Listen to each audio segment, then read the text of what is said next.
রেলের এক্সাম দেবে আর পর্যায় সারণী পড়বে না, এটা কোনোদিনও হতেই পারে না। সে গ্রুপ ডি বলো, এনটিপিসি বলো, লোকো পাইলট, যেই যাই হোক না কেন, রেলের পরীক্ষায় পর্যায় সারণী থেকে একটা কোশ্চেন পড়বে না, এই রকম হতেই পারে না। সুতরাং যখন আমি বলছি হতেই পারে না, তো এখান থেকে অবশ্যই অবশ্যই একটা কোনো কোনো সময় দুটো বা তিনটে কোশ্চেনও কিন্তু পড়েছে। তো সেই কারণে এটা কিন্তু একটা ইম্পর্টেন্ট চ্যাপ্টার। এখান থেকে আজকের আমরা করব 70টা question, not a matter of joke. 70টা কোশ্চেন, কিন্তু সেই 70টা কোশ্চেন যদি কেউ করে, তার এখান থেকে তো 90% চান্সেস আছে একটা বা দুটো পারবেই। এছাড়া যারা একটু থিওরি পড়েছে, যাতে কনসেপ্ট জানা আছে, তারা যদি এই একটা কোশ্চেন থেকে আরো জাস্ট দু তিনটে কোশ্চেন যদি নিজেরা তৈরি করে নিতে পারে, তো ব্যাস, তো অটোমেটিক্যালি হয়ে গেল বাকি 100%। মানে তিনটেও যদি কোশ্চেন পড়ে তারা পেরে যাবে। তো সুতরাং চলো আজকের এদিক ওদিক দেরি না করে ফার্স্ট কোশ্চেন থেকে আমরা শুরু করব। কি বলছে যে নিউল্যান্ড এর অক্টেভ সূত্র। এখন অক্টেভ সূত্র কি জিনিস, ত্রয়ী সূত্র কি জিনিস, আধুনিক পর্যায় সারণী কি জিনিস, তাহলে এইরকম ভাবে কিন্তু ইম্পর্টেন্ট যে টার্ম গুলো, সেগুলো আমি কোশ্চেনের সাথে সাথেই উচ্চারণ করতে করতে যাব। ওকে, তো তোমরা শেষ পর্যন্ত ভিডিওটা অবশ্যই দেখো, দেখে কিন্তু ভালো লাগলে তো লাইক করতে, কমেন্ট করতে কিন্তু বিন্দুমাত্র ভুলবে না। আর যারা নতুন তারা অবশ্যই সাবস্ক্রাইব করতে ভুলো না। চলো, তাহলে বেরিলিয়ামের ধর্ম নিচের কোন মৌলের সাথে সাদৃশ্যপূর্ণ? অপশন নাম্বার হয়ে গেল ম্যাগনেসিয়াম, অপশন ডি। নিউল্যান্ডের অক্টেভ সূত্র অনুসারে প্রথম মৌলটি ছিল কি? প্রথম মৌলটি ছিল কি এবং সর্বশেষ পরিচিত মৌলটা কি? খুবই important question. Option number B, hydrogen ও থোরিয়াম। আমি যেগুলো স্টার মার্ক সেগুলো স্টার মার্ক দিয়ে দিচ্ছি, অবশ্যই কিন্তু সেগুলো একটু হাইলাইট করে নেবে তোমরা। আর ডিসক্রিপশনে আমি অবশ্যই পিডিএফ দিয়ে দেবো, তোমরা সেখান থেকে ডাউনলোড করে নিতে পারো অ্যাজ এ পিডিএফ। তোমরা যেখানে ট্রেনে বাসে ট্রাভেল করছো, 70টা কোশ্চেন একটুখানি জাস্ট চোখ বুলিয়ে নিলে 10 মিনিটের মধ্যে হয়ে যাবে। আর আমি শেষে অ্যান্সারের কিন্তু সিটও দিয়ে দিচ্ছি, তাতে কোনো অসুবিধা যাতে না হয়। ওকে, নিউল্যান্ড এর অক্টেভ সূত্র অনুযায়ী নিচের কোন দুটি মৌলের ধর্ম একরকম পাওয়া গিয়েছিল? তাহলে লিথিয়াম আর সোডিয়াম। একটু কিন্তু খুঁটিয়ে পড়তে হবে এবং তার সাথে যদি আমার সাথে কোশ্চেন অ্যান্সার সাথে যদি মিলিয়ে নাও, দেখবে তোমার পড়াটা একদম 100% তাহলে সঠিক হলো। আর যারা নতুন তারা তো পুরো ভিডিও দেখো, আর যারা পড়ে এসছো তারা ভিডিওটা পজ করো, নিজে নিজে অ্যান্সার দেওয়ার চেষ্টা করো। ওকে, তাহলে নিউল্যান্ড এর অক্টেভ সূত্র কোন ধরনের মৌলগুলি ভালোভাবে প্রযোজ্য ছিল? কি বলতে চাইছে? তাহলে হালকা মৌলগুলির জন্য।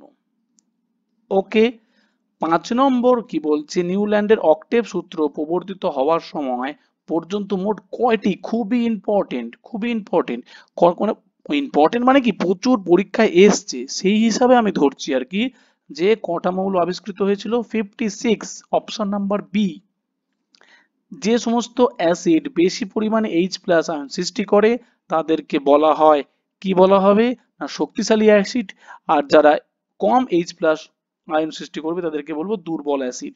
এটা অবশ্যই অ্যাসিডের কোশ্চেন, কিন্তু যেহেতু এখানে পর্যায় সারণের বিভিন্ন জায়গাতে এই ইলেকট্রন আদান প্রদান কোশ্চেনের সাথে জড়িত, তাই এই কোশ্চেনটা কিন্তু পরীক্ষায় এসছে, গ্রুপ ডি তে কিন্তু এসছে, তাই আমি দিয়েছি। ওকে, অপশন নাম্বার বি, শক্তিশালী অ্যাসিড এবং দুর্বল অ্যাসিড। নিচের বিবৃতিগুলোর ওপর ভিত্তি করে সঠিক উত্তরটি চিহ্নিত করো। তাহলে এখানে কি হবে? সাতের দাগেরটা হবে যে অপশন নাম্বার বি। দুটো বিবৃতি কি কি আছে দেখো। নিউল্যান্ডের ধারণা অনুযায়ী প্রকৃতিতে মোট 56টি মৌল বিদ্যমান। হ্যাঁ, বিদ্যমান তো অবশ্যই তখন ছিল। আর নিউল্যান্ড আবিষ্কার করেন প্রতি অষ্টক মৌলের ধর্ম প্রথম মৌলের মতোই হবে। মানে এই যে এতক্ষণ ধরে উচ্চারণ করছি অষ্টক সূত্র মানে কি, এই অষ্টক সূত্রটাই এটাই নিউল্যান্ড বলেছিল যে প্রতি অষ্টক মৌলের ধর্ম প্রথম মৌলের মতোই হবে। তাহলে দুটো বিব্রতই সঠিক। নিউল্যান্ডের অক্টেভ ল বা অষ্টক সূত্র অনুযায়ী মৌলগুলির ধর্মের পুনরাবৃত্তি দেখা যায় ড্যাশ পর্যন্ত। অপশন নাম্বার কি হয়ে যাচ্ছে? 8এর দাগেরটা এ, সি এ মানে ক্যালসিয়াম। ওকে, নিউল্যান্ডের অক্টেভ সূত্র জাস্ট পর্যন্ত প্রযোজ্য ছিল, obviously option number D, CA. নিউল্যান্ডের অক্টেভ সূত্রের নিষ্ক্রিয় গ্যাসগুলি অন্তর্ভুক্ত করা হয়নি কেন? এটাও কিন্তু কোশ্চেন আসে, কেন করা হয়নি? এটা হলো 12 দাগের অপশন নাম্বার কি হচ্ছে, 12 দাগের বলছি, 10 দাগেরটা। ওই সময় অ্যাকচুয়ালি মৌলগুলো কি ছিল? মৌলগুলো তো আবিষ্কারিত হয়নি। তাহলে অপশন নাম্বার এ হয়ে যাবে, কারণ এই যে 56টা মৌল যে মানে ছিল তার মধ্যে কি ছিল? নিষ্ক্রিয় মৌল ছিলই না, আবিষ্কারই হয়নি, তাই অন্তর্ভুক্ত হয়নি। নিউল্যান্ডের অক্টেভ সূত্র অনুসারে প্রতি ড্যাশতম, তাহলে প্রতি ড্যাশতম জায়গায় কি হয়ে যাবে? অবভিয়াসলি অপশন নাম্বার বি, অষ্টমতম মৌলের পুনরাবৃত্তি হচ্ছে। নিউল্যান্ডের মৌলগুলির পর্যায় সারণীতে সাজিয়েছিলেন কোন ভিত্তিতে? খুবই কিন্তু ইম্পর্টেন্ট, এটাও ইম্পর্টেন্ট, এটাও ইম্পর্টেন্ট। কিসের ভিত্তিতে? না, 12 দাগেরটা হয়ে যাবে অপশন নাম্বার ডি, পারমাণবিক ভরের ভিত্তিতে। নিউল্যান্ড এর অক্টেভ সূত্র অনুযায়ী পটাশিয়াম ও কপারের মাঝে মোট কয়টি মৌল থাকে? তাহলে তোমাকে কিন্তু একটুখানি হলেও পর্যায় সারণী কিন্তু চারটা তোমাকে মনে রাখতে হবে। নিউল্যান্ডের যে অক্টেভ ল, তাতে কার পরে কি একটু না জানলে শুধু মুখস্থ করলে হবে না। আজকের এখানে পটাশিয়াম আর কপার দিয়েছে, কিন্তু পরীক্ষায় তো অন্য কিছু মৌল দিতে পারে তো। তাহলে এই কোশ্চেন করানোর মানে হচ্ছে কি, এটা কিন্তু পরীক্ষায় এসছে গ্রুপ ডি তে 2019-এ। সুতরাং করানোর মানে হচ্ছে কি, এই কোশ্চেন যদি দিতে পারে তাহলে অন্য কোনো পদার্থ দিয়েও কোশ্চেনটা করতে পারে। ওকে, তাহলে নিউল্যান্ড কোন দুটি মৌলকে একই স্থানে বসিয়েছিলেন? এটাও কিন্তু খুব ইম্পর্টেন্ট, কোবাল্ট আর নিকেল। অপশন নাম্বার ডি হয়ে যাবে সঠিক উত্তর। 15 দেখে নিচের মধ্যে কে সর্বপ্রথম লক্ষ্য করেছিলেন যে প্রতি অষ্টক মৌলের ধর্ম প্রথম মৌলের মতো হবে? তো অবভিয়াসলি অপশন নাম্বার কি হয়ে গেল? নিউল্যান্ড। এখন এই নিউল্যান্ড তার অক্টেভ ধারণা করেছিলেন কিসের উপর ভিত্তি করে? এই দেখো, সঙ্গীতের সুর, সঙ্গীতের সুর একটু উচ্চারণ করে দেখো, সা রে গা মা পা ধা নি সা। তার মানে কি হচ্ছে কি, আবার 8 বারের মাথায় আবার সা ফিরে আসছে, সেই কারণে সঙ্গীতের সুর এইটা ভেবেই কিন্তু তার অক্টেভ ল বা অষ্টক সূত্র কিন্তু এসেছিল মাথার মধ্যে। ওকে, নিউল্যান্ডের অক্টেভ সূত্র, এটাও কিন্তু ইম্পর্টেন্ট, এটা 2-3 বার এসছে এই পরীক্ষায়। নিউল্যান্ডের অক্টেভ সূত্র সম্পর্কে নিচের কোন বিবৃতিটি সঠিক? নিউল্যান্ডের অক্টেভ সূত্র অনুসারে হালকা মৌলের ক্ষেত্রে কার্যকর ছিল। হ্যাঁ, এটাও আগেও কোশ্চেন করলাম, আবারও কিন্তু পরীক্ষায় পড়েছে। ওকে, নিউল্যান্ডের অক্টেভ সূত্র অনুযায়ী মৌলগুলি পারমাণবিক ভরের ক্রম সাজালে সর্বশেষ মৌল পড়েছি আমরা, অবভিয়াসলি অপশন নাম্বার এ কি হয়ে যাবে? না, থোরিয়াম। ওকে, ডোবেরিয়ান। ব্যাস, তাহলে এইটা পড়লাম আমরা। নিউল্যান্ড হচ্ছে কি অক্টেভ ল, আর ডোবেরিয়ানটা কি ছিল? না, ত্রয়ী সূত্র। ব্যাস, তাহলে ত্রয়ী সূত্র কে? না, ডোবেরিয়ান। তিনটি মৌল ধর্ম কেমন হবে? না, 19 দাগের হচ্ছে কি অপশন নাম্বার সি, মাঝের মৌলের ধর্ম প্রথম ও শেষ মৌলের গড় ধর্মের মতো। তার মানে কি হলো? গড়, গড় বলতে তিনটে মৌল, এটা ধরো প্রথম, এটা হচ্ছে কি তৃতীয়, আর তাহলে এদের প্রথমটা আর তৃতীয়টা গড় হলে কি হয়ে যাবে? দ্বিতীয়টা। হ্যাঁ কি না? তাই সেটাই বলেছে যে মাঝের মৌলের ধর্ম প্রথম আর শেষ মৌলের গড় ধর্মের মতো হবে, এটাই হচ্ছে কি ত্রয়ী সূত্র। সেই কারণে তিনটে করে মৌল লাগবে, তিনটে মৌলের মধ্যে প্রথম আর তৃতীয়, তার মাঝখানেরটা হয়ে যাবে তাদের গড়। ওকে, তাহলে মতে 20 দাগের কোশ্চেন, ডোবেরিয়ানের মতে ত্রয়ী বলতে কি বোঝানো হয়েছে? তুমি বলো অ্যান্সার, ব্যাস এক্ষুনি পেরে যাবে। দেখো, ধর্মগত অনুরূপ তিনটি মৌল। ক্লিয়ার? নিচের কোন মৌলগুলি ডোবেরিয়ানের ত্রয়ীর একটি উদাহরণ? এইটা তাহলে দেখো, তোমাকে কিন্তু মনে রাখতে হবে, কিন্তু মুখস্থ করতে হচ্ছে যে তোমাকে কোনটি উদাহরণ। তাহলে 21 দাগের অপশনটা হয়ে যাবে এ, লিথিয়াম, সোডিয়াম, পটাশিয়াম। এই তিনটে হচ্ছে কি ডোবেরিয়ানের যে ত্রয়ী সূত্র। তার মানে লিথিয়ামের আর পটাশিয়ামের পারমাণবিক ভর কি করবে? বার করার পরে তুমি 2 দিয়ে ভাগ করো, দেখবে সোডিয়াম বেরোবে। ক্লিয়ার? ডোবেরিয়ানের ত্রয়ীর মধ্যে মাঝের মৌলে পারমাণবিক ভর সম্পর্কিত কোনটি সঠিক? তাহলে 22 দাগেরটা হয়ে যাবে, দেখো, পারমাণবিক ভর সম্পর্কিত কোনটি সঠিক? না, দেখো, প্রথম ও শেষ মৌলের পারমাণবিক ভরের গড়ের সমান। তাহলে অপশন নাম্বার এ হয়ে যাবে সঠিক উত্তর। ডোবেরিয়ানের ত্রয়ী সূত্র কোন মৌলগুলির ক্ষেত্রে সঠিকভাবে প্রয়োগ হয়েছিল? সঠিকভাবে প্রয়োগ হয়েছিল 23 দাগের কার্বন, অক্সিজেন, না এটা হবে না, হ্যাঁ এই দেখো এইটা অপশন বি হবে ক্লোরিন। তাহলে এইটা হচ্ছে না, এইটাও তো হচ্ছে না, এটা হচ্ছে না, তাহলে অপশন নাম্বার বি হয়ে যাবে সঠিক উত্তর, ক্লোরিন, ব্রোমিন এবং আয়োডিন। তার মানে ডোবেরিয়ানের যে ত্রয়ী সূত্র, তাহলে সেই ত্রয়ী সূত্রতে কি কি পাওয়া গেল, একটা দেখো এই বা 21 নাম্বারটা দেখো, লিথিয়াম, সোডিয়াম, পটাশিয়াম, এটা একটা, এই দেখো ক্লোরিন, ব্রোমিন, আয়োডিন, এটা একটা। এইভাবে কিন্তু পরপর কয়েকটা ত্রয়ী মানে লিস্ট তোমাকে খাতায় করে নিতে হবে, করে নিয়ে কিন্তু মুখস্থ রাখতে হবে কোনটা পরীক্ষায় পড়ে। তাহলে ডোবেরিয়ানের ত্রয়ী, পরের কোশ্চেন, ত্রয়ী সূত্র অনুসারে কারণে সার্বজনীন গ্রহণযোগ্য ছিল না। এখন সার্বজনীন গ্রহণযোগ্য ছিল না কারণ পারমাণবিক সংখ্যা ঠিক ছিল না। ত্রয়ী সূত্র কোন কারণে গ্রহণযোগ্য ছিল না? ধাতুর ক্ষেত্রে প্রযোজ্য ছিল, ত্রয়ী সাজানো যায়নি, মৌলিক গ্যাস ছিল, হ্যাঁ পারমাণবিক সংখ্যা ঠিকঠাক তখন আবিষ্কারও হয়নি, ঠিকঠাক তখন ছিল না। ওকে, 24 না না, এটা তাহলে কি হচ্ছে, না না না না না না, তাহলে এটা হচ্ছে না, সরি। তাহলে এটা হয়ে যাবে আমার সি, অপশন সি হবে, অপশন সি। কারণ সব মৌলগুলি ত্রয়ীতে সাজানো যায়নি, তো তখন তো মৌলগুলো কয়েকটা মাত্র লিস্ট পাওয়া গেছিল যাদের এই সূত্র অনুযায়ী ম্যাচ খাচ্ছে, কিন্তু আলটিমেট বাকি সব মৌলগুলোকে ত্রয়ীতে সাজানো যায়নি, সেইগুলো ফেলিওর হয়েছে। মানে অ্যাকচুয়ালি বলতে চাইছে কোশ্চেনটা যে ডোবেরিয়ান কেন ফেলিওর হয়েছে, গ্রহণযোগ্য কেন হয়নি, তো অবভিয়াসলি সব মৌলগুলি ত্রয়ীতে সাজানো যায়নি বলেই। ওকে, গ্রুপ টু এর ধাতুগুলির ত্রয়ী গঠিত কোন উপাদানগুলি দ্বারা? তাহলে 25 দাগের কি আসছে, কোন উপাদান দ্বারা কি হয়ে যাবে, না অপশন নাম্বার সি হয়ে যাবে ক্যালসিয়াম, স্ট্রনসিয়াম আর বেরিয়াম। ডোবেরিয়ানের ত্রয়ী উপাদানগুলি কিভাবে সাজানো হতো? 26 দাগে হ্যাঁ এই দেখো, গ্রুপের নিচে নামার সাথে সাথে পারমাণবিক ভর বৃদ্ধি পাবে, গ্রুপের নিচে নামার সাথে সাথে ভর বৃদ্ধি পাবে। প্রতিটি ত্রয়ীতে ডোবেরিয়ান কতগুলি উপাদান, হ্যাঁ তাহলে কটাগুলি উপাদান হবে, তিনটে, কারণ তিনটে করে মৌল ছিল, তো তিনটে করে মৌল ছিল, তাদের মাঝখানে হচ্ছে গিয়ে কি হয়ে যাবে, তাদের গড়টা হবে, প্রথম আর তৃতীয়র মাঝখানে দ্বিতীয়টা হবে। তাই বলছে ত্রয়ীতে কটা করে মৌল ছিল, তিনটে করে ছিল, তাহলে অপশন নাম্বার বি হয়ে যাবে সঠিক উত্তর। নিম্নলিখিত ত্রয়ীগুলির মধ্যে কোনটি ডোবেরিয়ানের ত্রয়ী নয়? এই নয় কথাটা কিন্তু খুব ভাইটাল, পরীক্ষার হলে এই নয় কথাটা আমরা মিস করে যাই, এইটা কিন্তু আমি বারবার বলছি, খুব ভালো করে কিন্তু খেয়াল রাখতে হবে। তাহলে নয় বলেছে, দেখো লিথিয়াম, লিথিয়াম, সোডিয়াম, হ্যাঁ এইটা অবভিয়াসলি, এটা হ্যাঁ একদম হ্যাঁ, এটা তো কোনো রকম ভাবে ভুল নেই। তারপরে কি আছে, এইটার কিন্তু এরপরে প্রশ্ন হচ্ছে যে তোমাকে কিন্তু এগুলো মনে রাখতে হবে। দেখো লিথিয়াম, আমি মুখে মুখে বলছি, তোমরা লিখে নাও, Na মানে সোডিয়াম, পটাশিয়াম, এইটা ত্রয়ী সূত্র, তাই ডান দিকে রাইট দিলাম। 2 নম্বরেরটা কি আছে, যে ক্যালসিয়াম, স্ট্রন্ট্রিয়াম, এস আরটা হচ্ছে কি স্ট্রন্ট্রিয়াম, আর বিটা হচ্ছে কি, বি এটা হচ্ছে বেরিয়াম, মুখে বলছি তোমরা লিখে নাও। ওকে, এইটাও অবভিয়াসলি ত্রয়ীর মধ্যে পড়ে। আর অপশন নাম্বার সি ক্যালসিয়াম, কি আছে ক্লোরিন, ব্রোমিন আর আয়োডিন, তাহলে এটাও ত্রয়ীর মধ্যে পড়ে।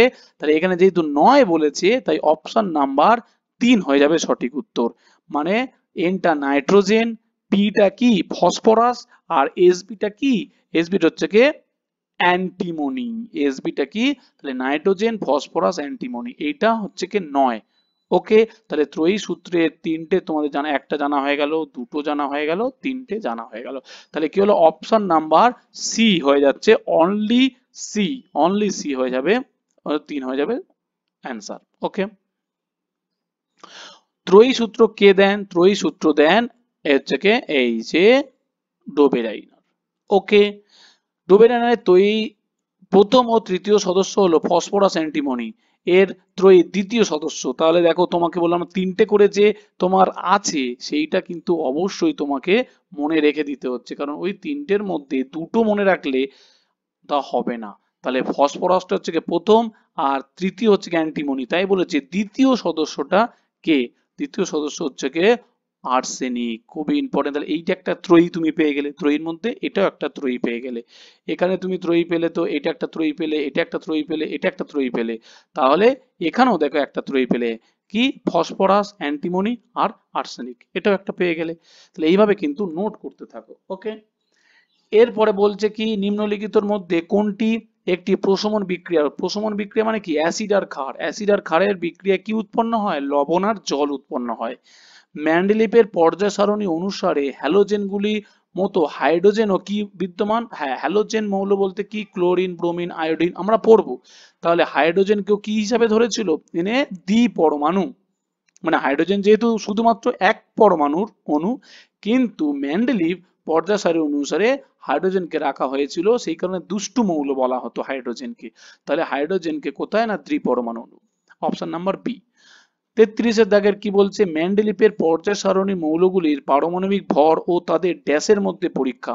তাহলে মেন্ডেলিভে এবার চলে আসলো, দেখো ডোবেরিয়ান আসলো, তারপরে নিউল্যান্ড আসলো, তারপরে আসলো মেন্ডেলিভ। মেন্ডেলিভের পর্যায় সারণী অনুসারে তাহলে পারমাণবিক ভর এবং তাদের ড্যাশের মধ্যে সম্পর্ক পরীক্ষা করে, ভৌত এবং রাসায়নিক ধর্ম উভয়।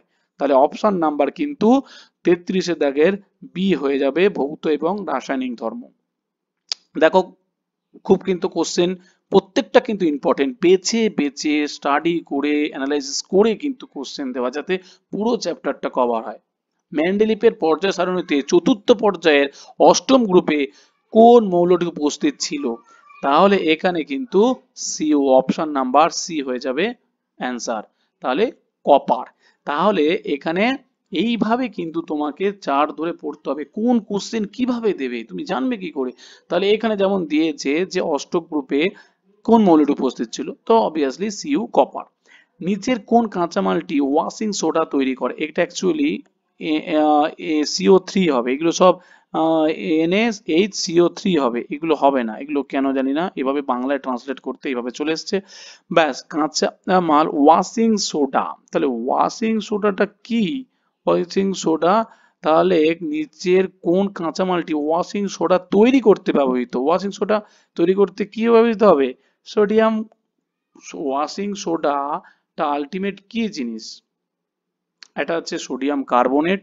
আমি ঠিক আছে, আমি তোমাদের এই জিনিসটা তাহলে কমেন্টে লিখে দিলাম যে এই ওয়াশিং সোডা আর খাবার সোডা দুটোর হচ্ছে আমাদের রাসায়নিক নাম কি, সোডিয়াম কার্বনেট না সোডিয়াম বাইকার্বনেট, ব্যাস এইটুকুনি কমেন্টে লিখে দেবে যে ওয়াশিং সোডাটা কি বলে আর খাবার সোডাটাকে কি বলে। তাহলে কিন্তু বলে যে কোন কাঁচা মালটি তৈরিতে ব্যবহৃত হয়, অপশন নাম্বার ডি হয়ে যাবে সঠিক উত্তর।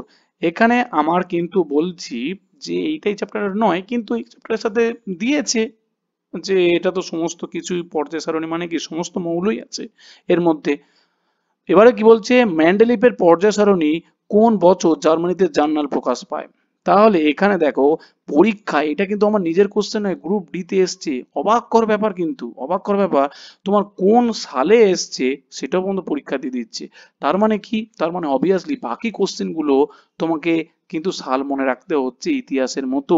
তাহলে ঠিক আছে, আমি পরীক্ষা শেষ পর্যন্ত থাকো আজকে সেশনের, আমি ডোবেরিয়ার থেকে শুরু করে ম্যান্ডেলিভ থেকে শুরু করে নিউল্যান্ড থেকে প্রত্যেকটার বাড়ি কোথায়, মানে কোন দেশে আর কি, আর তাদের কত সালে তারা এই প্রকাশ করেছিল আমি লিখে দেবো। ওকে, মৌল সময়ের রাসায়নিক বৈশিষ্ট্য, পরের কোশ্চেন, মেন্ডেলিভ দুটি মৌল দ্বারা গঠিত যৌগগুলির ওপর মনোযোগ দিয়েছিলেন, খুবই ইম্পর্টেন্ট, সেটা হচ্ছে কি হাইড্রোজেন আর অক্সিজেন, এই দুটো মৌলের ওপর কিন্তু বেশি জোর দিয়েছিল। বর্তমানে ড্যাশ মৌল পরিচিত, তার মধ্যে প্রাকৃতিক বিদ্যমান মৌল, হ্যাঁ, তার মানে বর্তমানে কতগুলো মৌল আছে, 118টা, 118। আর এগুলো কিন্তু ইংরাজিতে থেকে বাংলায় লেখা আছে। আর প্রাকৃতিক ভাবে কত, প্রাকৃতিক ভাবে 94টা, তাহলে এইটা কিন্তু আলটিমেট 98 না, এটা কিন্তু 94, ঠিক আছে, বাংলায় লেখা আছে বলে গুলিয়ে ফেললে হবে না।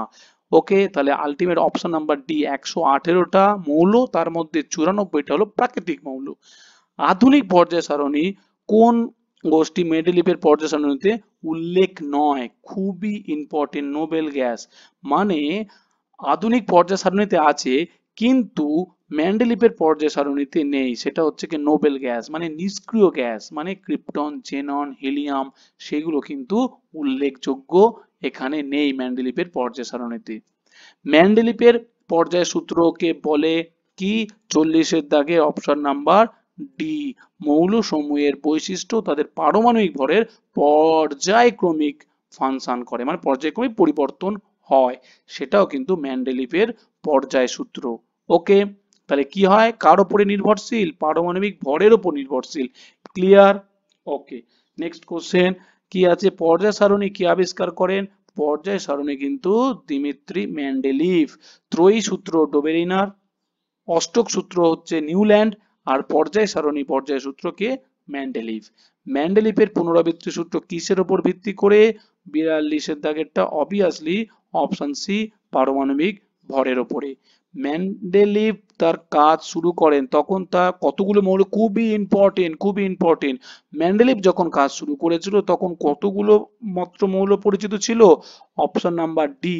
দেখো, নিউল্যান্ডের সময় ছিল 56, নিউল্যান্ডের সময় ছিল 56টা, আর মেন্ডেলিভের সময় ছিল 63টা মৌল। ক্লিয়ার? 88 দাগে মেন্ডেলিভের পর্যায় সারণীতে কি বলছে, যে অজানাকৃত মৌলগুলি স্থান খালি রাখা হয়েছিল, নিচের কোন মৌলগুলি পর্যায় সারণীতে স্থান পেয়েছিল? দেখো, মেন্ডেলিভ যখন পর্যায় সারণী সারাচ্ছে তখন কিছু মৌল কিন্তু আবিষ্কার হয়নি, কিন্তু তার জন্য ও রাস্তা ফাঁকা রেখে দিয়েছিল, একটা গ্যাপ রেখে দিয়েছিল কয়েকটা, যে এইটা ও কনফার্ম ছিল যে হ্যাঁ ভবিষ্যতে এই মৌল আবিষ্কার হবেই হবে, সেই কারণে সেই জায়গাটা গ্যাপ রেখে দিয়েছিল, কারণ উনি আবিষ্কার করতে তখন পারেননি।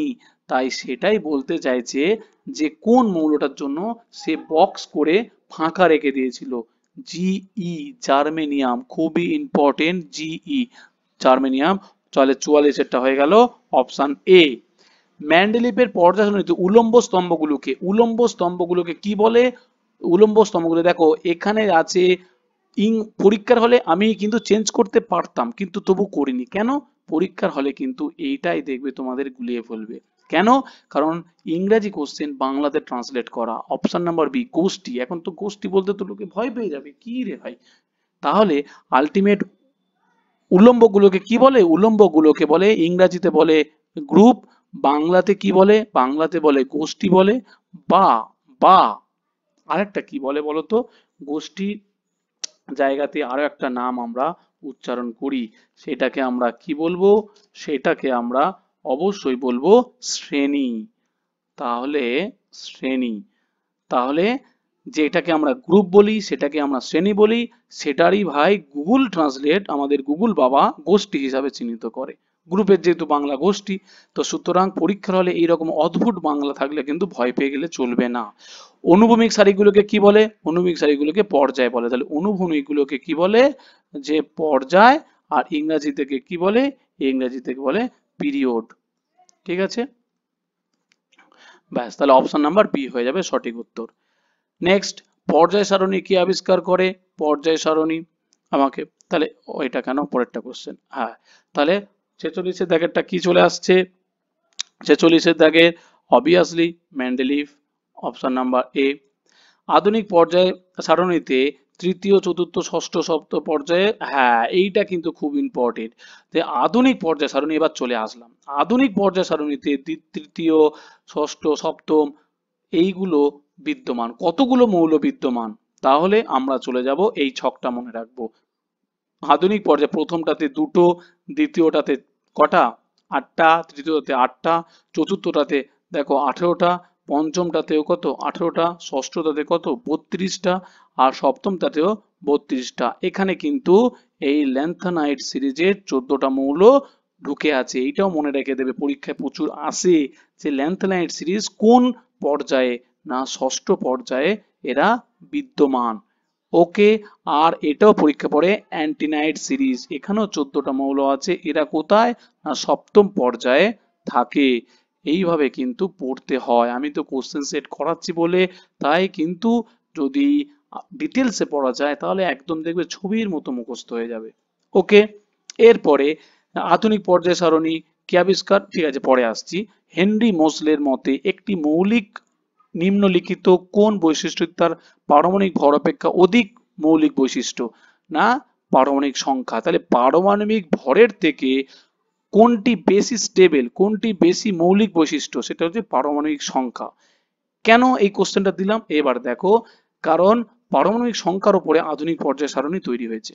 কে আবিষ্কার করেছে? না মোজলি আবিষ্কার করেছে। ঠিক আছে, পরের কোশ্চেন, যে 49 কতগুলি মৌল প্রাকৃতিকভাবে বিদ্যমান? তো অবভিয়াসলি পড়েছি 94টা। পারমাণবিক ব্যাসার্ধের ক্রমমান হ্রাস অনুসারে গ্রুপ 1 এ নিম্নলিখিত মৌলগুলি সাজান। তাহলে আমরা প্রথম থেকে পড়লে কি আসবে? বড়, তারপরে আস্তে আস্তে কি হবে? কমবে। তাহলে সেই অনুযায়ী যদি আমরা সাজাই, তাহলে 50-এর দাগের কোশ্চেনটা আমরা কি আসছে? না অপশন নাম্বার সি চলে আসছে। C, CS. এবার আমাকে প্রশ্ন হচ্ছে কি সিএস টা কি? সিসিএস টা আমি বলছি, সিএস টা হচ্ছে কি সিজিয়াম। তারপরে কি আছে? আরবি। তাহলে সিএস টা হচ্ছে কি সিজিয়াম, আরবিটা কি? আরবি হচ্ছে কি রুবিডিয়াম, কেটা কি? পটাশিয়াম, এনএটা কি? সোডিয়াম, এলআইটা কি? লিথিয়াম। ব্যাস। আধুনিক পর্যায় সারণীর গ্রুপ 2 তে অন্তর্ভুক্ত নয়, এই নয় কথাটা কিন্তু মনে রাখতে হবে, নয়। তাহলে 51 দাগেরটা কি হয়ে যাবে? না সোডিয়াম হয়ে যাবে সঠিক উত্তর। নেক্সট কোশ্চেন, আধুনিক পর্যায় সারণী গ্রুপ 2 তে মৌলগুলির কি নামে পরিচিত? খুবই ইম্পর্টেন্ট, ক্ষারীয় মৃত্তিকা ধাতু। ক্ষারীয় মৃত্তিকা ধাতু। যখন একটি পর্যায়ে বরাবর বাম থেকে ডান দিকে যাওয়া যায়, তাহলে তাহলে কি হয়ে যাবে? যখন একটি পর্যায়ে বাম থেকে ডান দিকে যাওয়া যায়, ধাতব বৈশিষ্ট্য, তাহলে ধাতব কি কি হয়ে যাবে? অবভিয়াসলি কমবে। 53 দাগের আলটিমেট অপশন নাম্বার বি, ধাতব বৈশিষ্ট্য হ্রাস পাবে। তাহলে আধুনিক পর্যায়ে মানে মডার্ন পিরিয়ডিক টেবিল ল অনুসারে কোন বিবৃতিটি সঠিক? 54 দাগের তাহলে অপশন নাম্বার বি, একটি নিরপেক্ষ পরমাণু। নিরপেক্ষ মানে কি? No positive no negative. তাহলে নিরপেক্ষ মানে তাই, তাহলে তাহলে কি হবে? পারমাণবিক সংখ্যা ইলেকট্রন বা প্রোটন সংখ্যা সমান হবে। তাহলে ইলেকট্রন আর প্রোটন সংখ্যা সমান হলেই তবে না নিরপেক্ষ হবে। তাহলে অপশন নাম্বার বি হয়ে যাবে সঠিক উত্তর। আধুনিক পর্যায় সারণী গ্রুপ নাম্বার 11 তে অন্তর্ভুক্ত নয় কোন মৌলটি? 55 দাগের option number D, Hg. Hg বলতে কি? মার্কারি, পারদ। এইচজি সংকেত, আমি এগুলো করানোর মানে হচ্ছে কি সংকেতগুলোর সাথে একটু অবগত হওয়া। তাহলে এইচজি মানে হয়ে গেল আমার পারদ। নিম্নলিখিত বিবৃতির মধ্যে কোনটি ভুল? তাহলে 56 দাগের অপশন নাম্বার সি, একটি মৌলের সমস্ত আইসোটোপ একই গ্রুপে স্থাপন করে না। সব এক বলছে একটি মৌলের সমস্ত আইসোটোপ একই গ্রুপে না, একই গ্রুপে স্থাপন করা হয় না। কারণ কেন হয় না? তো অবভিয়াসলি আইসোটোপ বলতে আমি আগের দিন পড়িয়েছি, আইসোটোপে কি ছিল? যে ভর সংখ্যা সমান, পারমাণবিক সংখ্যা আলাদা। তো পারমাণবিক সংখ্যা যখনই আলাদা হয়ে যাবে, তখন আধুনিক পর্যায় সারণী অনুযায়ী পারমাণবিক সংখ্যা অনুযায়ী সাজানো হয়েছে, তো অটোমেটিক্যালি গ্রুপও তার চেঞ্জ হয়ে যাবে। আধুনিক পর্যায় সারণী অনুযায়ী কয়টি গ্রুপ, কয়টি পর্যায়? খুবই ইম্পর্টেন্ট। তাহলে এখানে আমরা 57 দাগের অপশনটা কি হয়ে যাবে? সি, 18টি গ্রুপ, 7টি পর্যায়। আধুনিক পর্যায় সারণীতে ক্ষার ধাতু অ্যালকালাইন মেটাল কোন গ্রুপে স্থাপন করা হয়েছে? 58 দাগের ডি, অবভিয়াসলি প্রথম গ্রুপে। আধুনিক পর্যায় সারণীর ষষ্ঠ পর্যায়টিতে রয়েছে কটি মৌল? এক্ষুনি আমরা কিন্তু লিস্ট পড়েছি, যে কোন লিস্টটা পড়লাম বলতো? এই লিস্টটা পড়লাম, যে কতগুলো আমরা মৌল আমরা রেখেছি। তাহলে সেই লিস্ট অনুযায়ী তাহলে এখানে আমাকে বলো ষষ্ঠ পর্যায়টিতে তাহলে কি হয়ে যাবে? 59 এর সি, 32টা। সাধারণভাবে পরিচিত ক্লোরিন, ব্রোমিন, আয়োডিন, এগুলি কি? হ্যাঁ, এগুলোকে কি বলি আমরা? হ্যালোজেন বলি। 60 দাগের হয়ে যাবে কি? এ। আধুনিক পর্যায় সারণী মডার্ন পিরিয়ডিক টেবিলকে আবিষ্কার করেন, খুবই ইম্পর্টেন্ট, খুবই ইম্পর্টেন্ট, মোসলে। মোসলে। ওকে। নিম্নলিখিত মৌলগুলির মধ্যে কোনটির কার্যকর নিউক্লিয় আধান এফেক্টিভ নিউক্লিয়ার চার্জ সবচেয়ে বেশি? 62 দাগেরটা হয়ে যাবে অপশন নাম্বার সি, ফ্লোরিন। 62 দাগের সি। অ্যাসিড বা ক্ষারের মধ্যে নিম্নলিখিত কোনটি প্রাকৃতিক নিদর্শক নয়? তাহলে 63 দাগেরটা হয়ে যাবে অপশন নাম্বার এ, ক্ষারের জন্য কোনটি প্রাকৃতিক নিদর্শক নয়? Methyl orange. নিম্নলিখিত কোন দ্রব্যটি পিএইচ পেপারকে নীল করে? 64 দাগেরটা কি হয়ে যাবে? Option number C, sodium hydride. তাহলে কি করবে? পিএইচ পেপারকে নীল করে দেবে। নিম্নলিখিত কোনটি সবচেয়ে বেশি তড়িৎ ঋণাত্মক? ইলেকট্রোপজিটিভ না ধনাত্মক তড়িৎ? হ্যাঁ, তাহলে 65 এরটা হয়ে যাবে সিএস, অপশন নাম্বার এ হয়ে যাবে সঠিক উত্তর। এখন সিএস টা কি? সিজিয়াম। সবচেয়ে তড়িৎ ধনাত্মক। ওকে। একটি দ্রবণ পিএইচ পরীক্ষা করার জন্য লিটমাস পেপার ব্যবহার করা হয়েছিল। দ্রবণটি নীল লিটমাসকে লাল করে। পিএইচ সম্ভবত নীল লিটমাসকে লাল করছে, তাহলে পিএইচ এর ভ্যালু কি হয়ে যাবে? অবভিয়াসলি 7-এর কম হবে। তাহলে 7-এর কম হলে কি হয়ে যাচ্ছে? 5, 5ই আছে। 7 মানে কি? 7 মানে হচ্ছে কি pH value neutral, zero, pH নেই। তাহলে পিএইচ এর মানে নিউট্রাল, জিরো মানে কি? মানে পিএইচটা নিউট্রাল, নো অ্যাসিড নো ক্ষার। 7 মানে হচ্ছে কি অ্যাসিডও নয় ক্ষারও নয়। ওকে, তাহলে আমার হয়ে যাচ্ছে নীল লিটমাসকে লাল করছে, তার মানে হয়ে গেল আমার 5। নিম্নলিখিত কোন গ্রুপটি মানে মেটাল উপস্থাপন করে? 67, অবভিয়াসলি গ্রুপ টু। আর তৃতীয় পর্যায়ে কোন মৌলটি ইলেকট্রন আসক্তি মানে ইলেকট্রন অ্যাফিনিটি সবচেয়ে বেশি? 68 হয়ে যাবে Cl, ক্লোরিন। যে গ্রুপটি প্রথম আয়নীকরণ বিভব বা ফার্স্ট আয়োনাইজেশন পোটেনশিয়াল অনুযায়ী সাজাও, তাহলে কি হয়ে যাচ্ছে? অপশন নাম্বার ডি হয়ে যাবে সঠিক উত্তর। কি কি থাকছে এখানে আমাকে বলো। বিই বলতে কি? বেরিলিয়াম। এমজি বলতে কি? ম্যাগনেসিয়াম। সিএ বলতে ক্যালসিয়াম। নিম্নলিখিত কোনটির পারমাণবিক ব্যাসার্ধ সর্বাধিক? খুবই ইম্পর্টেন্ট, পারমাণবিক সর্বাধিক উপরে কি আছে? সোডিয়াম। তাহলে এইভাবে কিন্তু ক্যারেক্টারিস্টিক কোশ্চেন আমরা করলাম মোটামুটি 15টার মতো। তাহলে এইটা যদি এবারে আস্তে আস্তে আমি অ্যান্সারের লিস্ট আমি দিয়ে দিচ্ছি, পিডিএফ তোমরা অবশ্যই দেখে নেবে। আর এখানে একটা জিনিস তোমাদেরকে জানা অবশ্যই উচিত, কারণ এই যে পরপর সায়েন্টিস্ট গুলোর নাম বললাম, সেই সায়েন্টিস্ট গুলো কোন দেশের এবং কবে কবে তারা হচ্ছে কি করেছিল না আবিষ্কার করেছিল। তাহলে আমি এখানে লিখে দিই, তোমরা তাহলে ডোবেরিয়ান। তাহলে ডোবেরিয়ানের কোথায় বাড়ি? ডোবেরিয়ানের বাড়ি হচ্ছে জার্মানি। জার্মানি। ওকে, তাহলে কত সালে হচ্ছে 1817 সালে। পরপর লিখে দিচ্ছি। 1817 সালে কি করেছিল না হচ্ছে ত্রয়ী সূত্র। ক্লিয়ার? ব্যাস, এইটা 1 নম্বর হয়ে গেল। 2 নম্বর কি? 2 নম্বর হচ্ছে নিউল্যান্ড। নিউল্যান্ড নিউল্যান্ড নিউল্যান্ডের বাড়ি কোথায়? নিউল্যান্ডের বাড়ি হচ্ছে ইংল্যান্ডে। ইংল্যান্ডের বাসিন্দা। কি করেছিল না কত সালে? না হচ্ছে নিউল্যান্ড হচ্ছে 1865। 1865, 64, 65, কোনো কোনো সময় অপশন 64ও থাকবে, 64 করে দেবে, 65। এ কি করেছিল না অষ্টক সূত্র। অষ্টক অষ্টক সূত্র। ক্লিয়ার? 3 নম্বর কি ছিল? 3 নম্বর হয়ে গেল না মেন্ডেলিভ, তাই তো? মেন্ডেলিভ সেটা কি করেছিল না বাড়ি ছিল রাশিয়া। ক্লিয়ার? কত সালে মেন্ডেলিভ কত সালে? 1872 সালে। 1872 সালে কি করেছিল না এটা হচ্ছে পর্যায় সারণী, তাই তো? পর্যায় সারণী করেছিল। আর 4 নম্বর কি? 4 নম্বর ছিল হচ্ছে নাম কি? মোসলে, তাই তো? 4 নম্বর হচ্ছে মোসলে। বাড়ি কোথায়? বাড়ি হচ্ছে ইংল্যান্ডে। কত সালে?